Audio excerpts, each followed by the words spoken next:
Welcome, everyone, back to the Road Team Podcast, episode number 5 of the greatest CFL podcast that's ever existed. I don't really actually know if that's true because there's a lot of really good CFL podcasts on YouTube. But, yeah, we're back again today. Late episode, September 27th. It's Friday. The next slate of games is literally happening today, and I am making this episode really late. But we're going to recap Week 16. We're going to talk about Week 17. We're going to talk about the Hamilton Tiger Cats, the greatest team in CFL history, the 2024 Hamilton Tiger Cats. So make sure you leave a like and subscribe. And just a reminder, we are sponsored by nobody. So let's get into it. Recaps, keep them short except for the first game because it is the Tiger Cats. Hamilton, Toronto, 33-31 victory for the Tiger Cats. This game started out with Toronto being in command of the game. They had a really good ground game. To start things off, the Ticats didn't really have an answer to it. They would have an opening drive field goal. Ticats would have a field goal shortly after. Stravos Katsatonis, I believe in the second quarter, would have a huge interception, and it would set up a Giovanni Robinson Ticat touchdown to go up 10-3. The Argos would respond. Chad Kelly would have a rushing touchdown. Then there would be a rouge for the Ticats to go up, back up 11-10. Toronto right back down the field. Mackay Polk touchdown, 2-point conversion successful with Deontay McMahon, and just like that, Toronto 18-11 lead. Hamilton would go ahead and kick a field goal before the half was over, make it 18-14. They actually had a shot at scoring a touchdown. Keandre Smith found himself in the end zone, but it got called back for a face mask penalty. So 18-14 was the halftime score. I've literally given every detail, sort of. 18-14, halftime score. I'd say Toronto had pretty good control of the game. Tigers weren't playing bad, just not being able to finish things off. Didn't have a complete answer for the ground game of Toronto, which I don't think really finished that impressively statistically at the end of the game, but I do remember it being a bit of a problem. The Ticats would get right back into work in the second half. Bo Levi Mitchell would find Shamar Bridges for like a 50-yard bomb down to the 2-yard line. It would set up a Leatre touchdown. Ticats would go take a 21-18 lead. Defense would get a stop. They'd have great field position because of no yards. Would go down the field, got all the way down to the 1-yard line, and on 3 straight plays could not get the ball in from the 1-yard line. But Toronto jumps off sides, so fresh set it down. It's another shot to do it. And we get stuffed again and again and had to settle for a field goal. And it was pretty embarrassing, I'm not going to lie. 5 straight plays of just giving the ball to Leatre. And I love Leatre. He's a dog, and I think he's one of the most underrated players on the team. Why not give the ball to James Butler or try something with Talia Tagovailoa? Like 5 straight times? 5? Gotta be better. And that was a big stop for Toronto. Only going up by 6 instead of going up by potentially 10 points. Big swing in this game, and I think it kept Toronto in it. I think that would have been a prime opportunity for the Ticats to capitalize and start trying to pull away in a football game. But that's not how it worked. So Ticats had a 27-21 lead after each team kicked some more field goals, and Chad Kelly would go ahead and find DeVaris Daniels for a 66-yard play, and they'd go down the field, and they'd kick a field goal. They would not kick a field goal. They would score a touchdown. It'd be a Chad Kelly rushing touchdown, and they'd go up 28-27. So Toronto with a late lead. The Ticats would go down a field. They would kick a field goal. Pretty nice drive with about 2 minutes to go in the game. They'd kick a field goal, got in the red zone, and just couldn't score a touchdown. I mean, that was the theme of this game. The Ticats were 2 of 6 in the red zone in terms of scoring touchdowns. A lot of opportunities. Had to call on Mark Leggio a lot, and he did come through. But just couldn't finish up drives. That's what it really came down to. And it's hard. You only got 2 downs to work with, really. But got the finishing drives, something that could be key to trying to make a playoff push for sure. But Ticats would go up 30-28 with about 2 minutes to go, giving Toronto the football back. And Toronto would go right down the field. With about minutes to go, I think they were at the Ticats 20-something yard line. And they'd roll out. Chad Kelly had DeVaris Daniels wide open in the back of the end zone for a touchdown, and he overthrew him.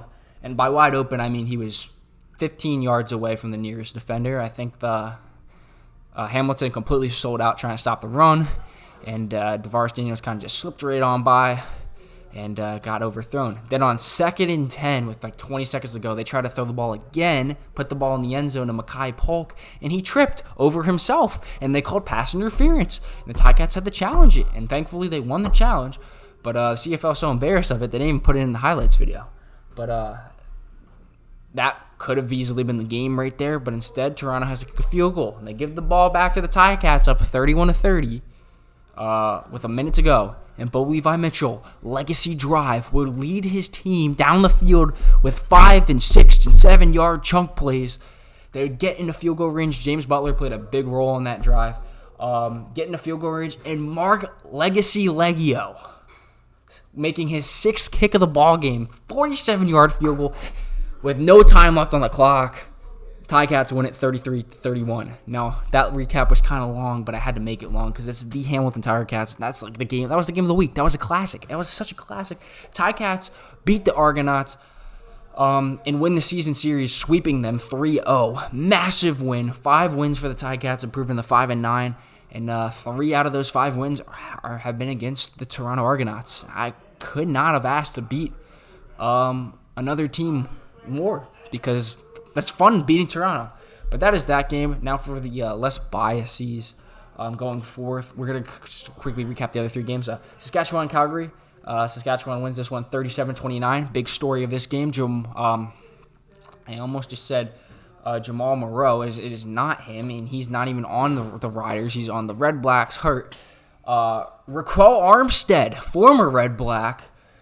First game with Saskatchewan runs for 207 yards on 25 carries. The ground game was really working for Saskatchewan, and it helped them go ahead and win the Christmas game.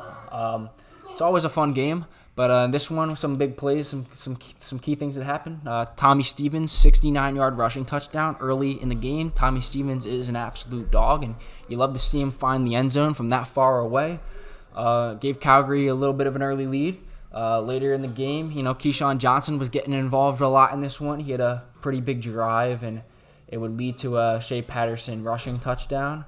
Right after that, right before the half, they would Saskatchewan would put together another really good drive, and Keon Schaefer-Baker was getting involved on that one decent amount of times, and they'd score another late touchdown before the half, being up 24-9 at the half. Saskatchewan had pretty much I would say it was their game to lose. They were in the driver's seat pretty much the whole game. But Calgary definitely did make it interesting and closed the gap quite a bit in the second half.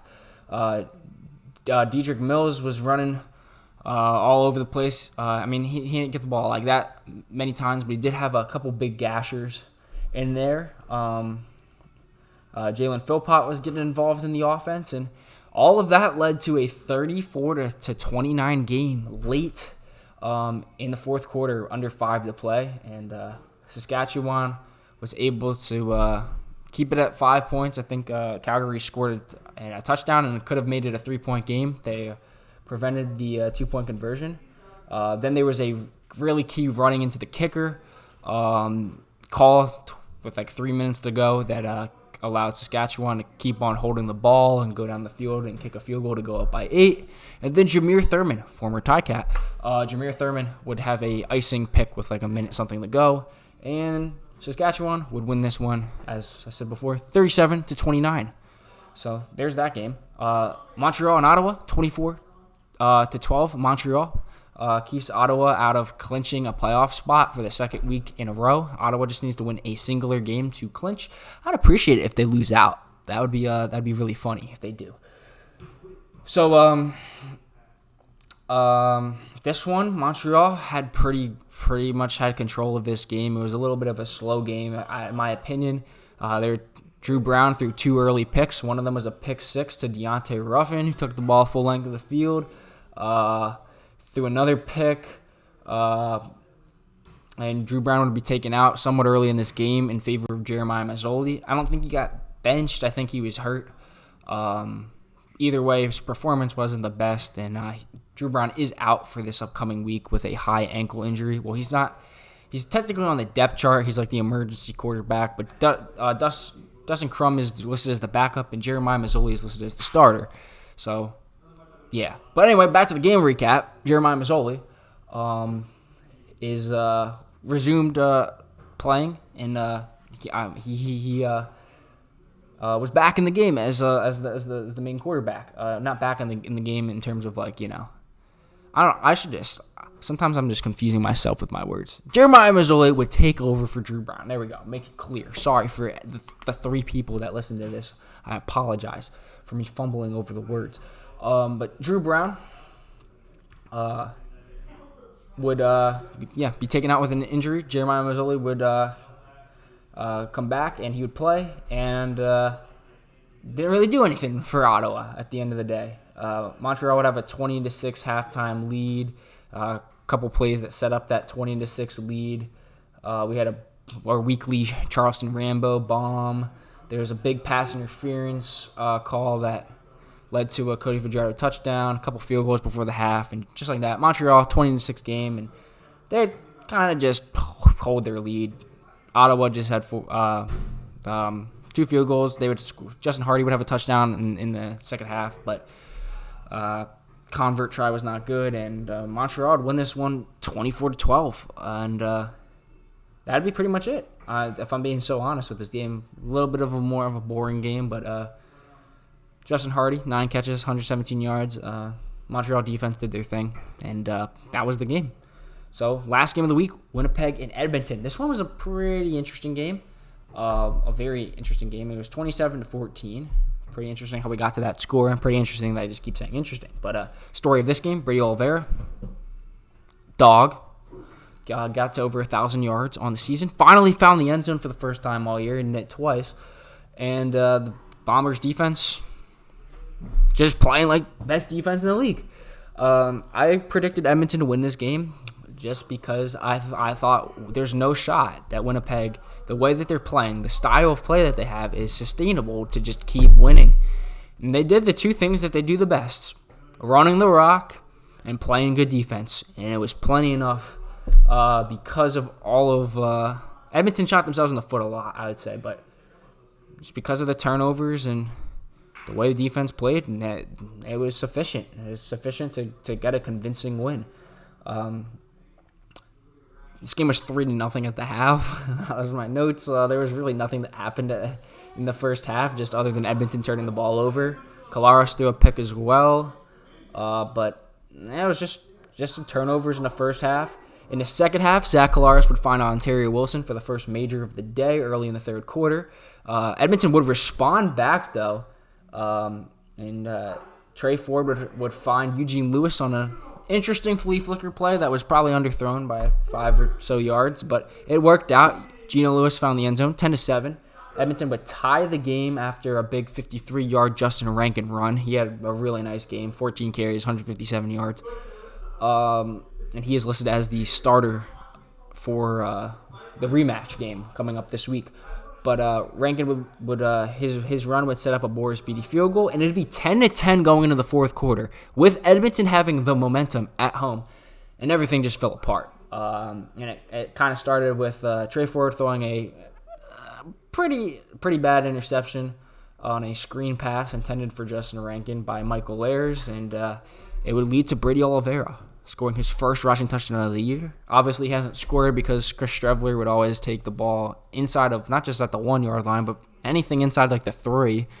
It would always be Chris Streveler time, and unfortunately, Streveler is out for the rest of the year. So, for Brady Oliveira fantasy owners, you're just gonna find the end zone more.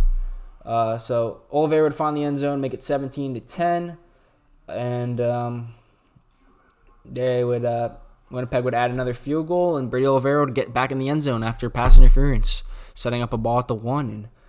And Edmonton would find themselves trailing 27-10 late in the game. McLeod Bethel-Thompson came in sometime in the fourth quarter, and he didn't really do too much. But Trey Ford did not play very well, and it does seem like the Elks are going to be rolling with McLeod Bethel-Thompson in the rematch game as the starting quarterback. But, yeah. It was 27-10. Edmonton would go kick a field goal just for the points, for the tiebreaker, and get 3 more points on the board. And then they'd They'd fake an onside kick, line up like they were going to kick an onside kick, and then just kick the ball right through the end zone, not all the way out of the back, but it found itself out of bounds in the end zone, and they would add a single point to make it 27-14. That's where we get our final. And after a long game recaps, even though I said I was going to be short, we're going to try to be shorter next week. We're going to be way shorter next week. That is our game recaps. Now, for the more relevant stuff. The Hamilton Tiger Cats in Week 17. Let's just talk about the Ticats right now. This Hamilton Tiger Cats sit at 5-9. And I think their one path to the playoffs is jumping Toronto. They could technically cross over. I wouldn't really put anything on that. I wouldn't really put anything on that, to be honest. I mean, Edmonton, if they were to lose against Winnipeg right now in this upcoming week, that would not eliminate Edmonton, but the Ticats kind of would have to, win out anyway, and they would have a better record. If they did win out and Edmonton did not, they would have a better record than Edmonton. The number 3 seed in the West right now is Saskatchewan, and Ticats, yeah, I just don't see them catching Saskatchewan. If I'm being super honest, it could happen, but probably not. So I think the one way that you're getting in the playoffs right now is you gotta get in through the East, and it's gotta be that 3 spot jumping Toronto. Toronto sits at 7-7. They're 2 games up. Ticats obviously have the tiebreaker over them, whereas if you go in through the West, you have to outright have a better record than either it would be Edmonton or Saskatchewan, most likely. So, yeah, with 4 games left, Ticats need to pretty much either win all 4 games and Toronto goes 2-2, or win 3 out of 4 and Toronto goes 1-3. And I think it's possible. Now, in terms of the foreseeable future in terms of the games, I really, really, really think there's a shot of winning 3 out of 4 of these games, potentially 4 out of 4. It's tough, and I think this is, you have BC this week, tonight, in BC, and these 2 teams that are playing each other are entirely different than the first matchup. BC ran Hamilton out of the building in week 4 or 5, whenever that was. Justin McGinnis went absolutely crazy. Vernon Adams and William Stanback, crazy offensive performances.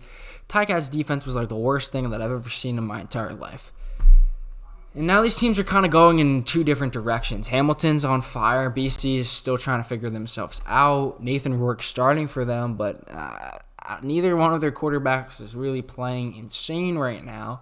And the offense is trying to find its identity. McGinnis really hasn't been involved like that. There's no Alexander Holland. So this is definitely a winnable game for the Ticats. It's going to come down to can the defense play well, and can Bo Levi Mitchell put this ball in the end zone multiple times without turning it over too many times. One thing BC does struggle with mightily is the turnover battle. So that's something you got to jump on. After that, Hamilton will take on Winnipeg in Winnipeg, and I'm saying, even though Winnipeg's been on fire and they're number 1 in the West and they've won I don't know how many games in a row, 6 or 7, whatever it is, it's a winnable game. The Ticats should have beaten Winnipeg a couple weeks back in Winnipeg. I'm not that impressed with with Winnipeg's offense. I think it's very one-dimensional. Zach Collaros has not really played that well this year. I think they lack weapons offensively in the passing game. And they do have a really, really good defense. So if you get behind them and their ability to run the football, you're in trouble. However, if the Ticats can get ahead, I think that's a very, very winnable game in the Hammer. Then you have a bye in Week 19. Then Week 20, you have Calgary. You're at home against Calgary. That's an absolute have to take advantage of it. Calgary has not won on the road at all this year. And that's just a game you got to win. The Ticats are the better team. Just win the game. And then Week 21, going into Ottawa, playing game on the road against a division foe. I think it's going to be, each team's going to have a completely different outlook at that time. I don't know what the standings and everything's going to look like, but you'd love to absolutely have it. And it's definitely It's a winnable game. That's all I could say. But I'm not going to try to go over into that matchup until I know who's starting and what the situation looks like more or less for that game. But there is a shot that Ottawa has absolutely nothing to play for. There's a shot. If they wrap up their playoff spot, Montreal has the number 1 spot in the East, and yeah, so that is something also to keep in mind. With all that being said, I really like how Bo Levi Mitchell's playing right now. He's playing very, very just pressure-free, I feel like. He's not turning the ball over as much. He's making really good throws. He's making really good reads. He has a lot better chemistry, I think, with his receivers. You have a bunch of guys. It's been like this all year. You have a guy that could be – you have a bunch of guys who could be number ones on a lot of teams. Every single CFL receiving core I think is pretty good. But you have Tim White, Stephen Dunbar, and Shamar Bridges, all guys who could be the number 1 receiver for the Ticats any given night in terms of getting the ball, like targets-wise. And I think Tim White obviously is the most talented out of those 3, but you have 3 different builds that you're throwing to, 3 different skill sets. Keandre Smith's a dog as well. Braden O'Leary, Orange. I love the receiving core. And now Greg Bell and James Butler might be both in the lineup tonight and going forward.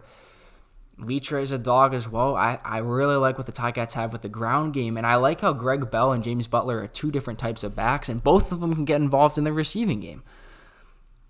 And I see what Edmonton's doing right now with their monster, and unfortunately Javon Leake's out for them, but I would love to be able to throw multiple different guys who are number 1 material backs at a defense and really open up the pass game for Bo Levi Mitchell and company to work with. And the line is playing pretty well, I would say. So that's good. The defense, I really love how far the secondary has come, coming from an absolute liability to these guys are dogs, and I know that they're dogs. And being able to lock up Jamal Peters under contract for another year is huge as well. That's also been in the news, but this is big. And I think this week we get back Casey Sales from injury, and we get back Jonathan Moxey from injury. So, yeah, I like the defense going forward, and I trust it. So that's my outlook on the Ticats. Mark Leggio, if he can kick like that for the rest of the year, and we have a reliable kicker, that's big. Special teams has played a lot better as well, and I'm usually Mr. Pessimistic, but I have hope and I have a positive outlook for the rest of this season. And if we don't make it, we don't make it. I know it's still a little bit of a long shot, but you gotta hold on to hope when it comes. And right now we're gonna take it one game at a time. We gotta beat BC first, and the rest could fall into place after it. But I think the guys like it, and they want this bad, and I really love this team. I love how when everyone plays together and each unit feeds off each other, good things happen. And that's the most fun part about watching football, is when you see the offense playing off the defense, and the offense playing off the special teams, and so on and so forth. This team's a fun team to watch, and I appreciate you. I appreciate you, Hamilton Ticats, because the season started out a little rough. I still love watching them, but now watching them, play at a higher level and start getting hot at the right time, you never know what can happen. So that is the Hamilton Ticats outlook. Real quick, we'll do our little recap. This episode's running a little longer because I rambled for a little bit during the recaps. But here we go. Week 17 picks. Edmonton, Winnipeg rematch. I'm going with Edmonton. I am not buying Winnipeg's hype. I'm not doing it. I love watching Winnipeg. I like watching Edmonton more, if I'm being honest. I was hot on Winnipeg when they sucked. I knew that they weren't going to be at the bottom. I knew the 0-4 start was a fluke, and they could have potentially won most of those games. They should have, actually. But they've turned it around. They have a really, really good defense. And Brady Oliveira is the best back in the league, and I don't think it's close at the current moment. With that being said, Zach Collaros in the passing game's got to show me something first. And it's really hard to beat anybody twice in a row. And I do believe the Edmonton Elks are a very, very good football team. I'm taking Edmonton. Sorry. Hamilton, BC, I'm taking the Hamilton Tiger Cats. They're the hotter team, and even if they weren't, and the Tiger Cats were 1-11, and BC was the BC Lions that we saw from the first 6-7 weeks of the season, I'd still take the Hamilton Tiger Cats in this one. I'm Mr. Bias, and I wear it on my sleeve, and that's just what it is. Give me the Hamilton Tiger Cats on the road, back-to-back road opponents winning. And something that I didn't say was all 4 road teams won. On the Road Team podcast, we celebrate road team victories. All 4 road teams won last week. That's kind of been a rarity this year in the CFL. So, home field advantage has played a key role in teams winning games. So, yeah, I'm going with Hamilton. And then for tomorrow's games, Ottawa and Saskatchewan. I think Jeremiah Mazzoli is going to have a really good game. The first time these two teams played, they tied in one of the most interesting football games I think I've ever seen. But since it's a toss-up, I'm going to have to go with Saskatchewan. I think the Riders are going to, after getting their first win, and I don't know how long, I think they're going to build off of that. Ottawa's still kind of trying to refine themselves again. They do get Khalil Pimpleton back, and now you got Pimpleton, Hardy, Rhymes, and Ackland. 4 very, very solid receivers. I understand that, but Trevor Harris has played pretty well this year, and I'm going with the Riders in Saskatchewan. I think home field plays into that as well. Montreal and Toronto. We're going with the Alouettes. Why not? Why not? Cody Fajardo, he's got most of his. I think that Montreal has a really good receiving core right now, and they don't even have their top 2 guys are not even on, healthy right now. Phil Potts out for the year, and I think Austin Mack was on the 6-game injured list. I don't know if he's out for the year or not, but Charleston Rambo has really, really, really played well. You have Reggie White Jr., Keon Julian Grant, Cole Speaker, Sneed. They got a good receiving core. Walter Fletcher has been arguably, I'd say, number 2 maybe in terms of behind Brady Oliveira this year. He's played very well. That defense is very solid too. Give me Montreal beating Toronto, who I don't want the Argonauts to win even a little bit. Obviously, I wouldn't want them to win no matter what the circumstance was, but especially this week. So I'm going to, once again, pick with my heart, but I do think Montreal's the better team. They're going to get things done on the road this time. Had a fluke loss earlier this year to this Argos team, but this game's going to be different. Give me Montreal by 50 points. So with all of that will be our episode, our longest ever episode of the Road Team podcast, because I just keep talking. We're like the only podcast here. We can talk to ourselves and just keep talking and talking and talking and talking. It says a lot about, I guess, me in terms of how much I like to talk. But, yeah, that is going to be that's going to be our episode of the pod. Make sure, again, you leave a like and subscribe. And remember, the Hamilton Tiger Cats are the best team in the CFL. Thank you guys for watching. It's Penguin Pods. Sign off. See you guys.